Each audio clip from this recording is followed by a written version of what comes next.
ये कहानी लाहौर से शुरू नहीं होती, ये शुरू होती है उत्तराखंड के एक पहाड़ी गांव से। 20 जनवरी 1945, पौड़ी गढ़वाल, उत्तराखंड। घिरी बनेल सियून, एक छोटा सा गांव जहां बिजली नहीं थी, सड़क नहीं थी, लेकिन घर में एक डिसिप्लिन था जो आर्मी से आया था। पिता मेजर गुणानंद डुम्भाल, इंडियन आर्मी में ऑफिसर, बंगाल सैपर्स में 36 साल की सर्विस। इस घर में एक बच्चा पैदा हुआ, नाम रखा अजीत।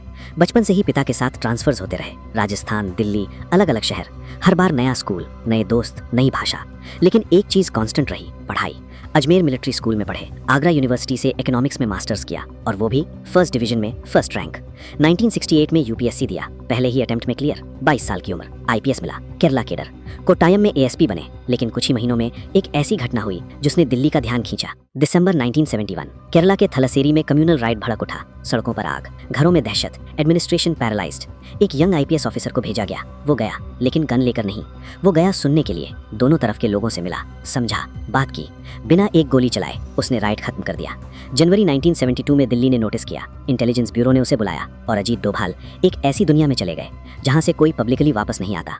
1970s का भारत। नॉर्थ ईस्ट में मिजोरम में इंसर्जेंसी अपने पीक पर थी। मिजो नेशनल फ्रंट के रिबेल्स जंगल में छुपे थे। आर्मी की बुलेट्स उन तक नहीं पहुंच रही थी। आईबी ने अजीत डोभाल को भेजा।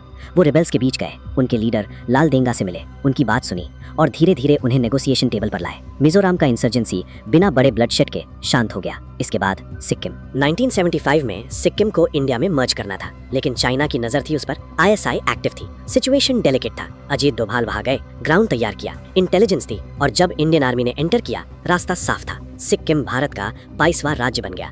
इन 2 ऑपरेशंस के लिए उन्हें मिला प्रेसिडेंट्स पुलिस मेडल। आमतौर पर यह 14 साल की सर्विस के बाद मिलता है। अजीत डोभाल को मिला सिर्फ 7 साल में। एक्सेप्शन बनाया गया उनके लिए। 1970s का आखिर, पाकिस्तान अपना न्यूक्लियर बॉम्ब बनाने में लगा था। 1974 में इंडिया ने पोखरन न्यूक्लियर टेस्ट किया था। उसके बाद पाकिस्तान और अग्रेसिव हो गया। चाइना की मदद से कहूता रिसर्च सेंटर में सीक्रेट न्यूक्लियर प्रोग्राम चल रहा था। इंडिया को प्रूफ चाहिए था। आईबी ने एक बंदा भेजा, अजीत डोभाल, अकेले पाकिस्तान में। उन्होंने अपनी पूरी आइडेंटिटी बदली, उर्दू सीखी, पाकिस्तान की कल्चर, हिस्ट्री, पॉलिटिक्स सब याद किया। मुस्लिम प्रैक्टिसेस को इतनी गहराई से समझा कि कोई शक नहीं कर सके, और लाहौर की गलियों में उतर गए। 7 साल, पहले 1 साल प्योर अंडरकवर, फिर 6 साल इस्लामाबाद में इंडियन हाई कमीशन में ऑफिशियली डिप्लोमेट। लेकिन उसी वक्त कहूता में एक बेगर था, फटे हुए कपड़े, सिर झुकाए, हाथ फैलाए। वो बेगर था अजीत डोभाल। कहूता रिसर्च सेंटर के बाहर पाकिस्तान के न्यूक्लियर साइंटिस्ट जहां काम करते थे, उसके पास एक बार्बर शॉप थी। साइंटिस्ट्स वहां बाल कटवाने आते थे, और जब वो जाते, जमीन पर बिखरे बाल वो बेगर उठाता था। उन बालों को इंडिया भेजा गया।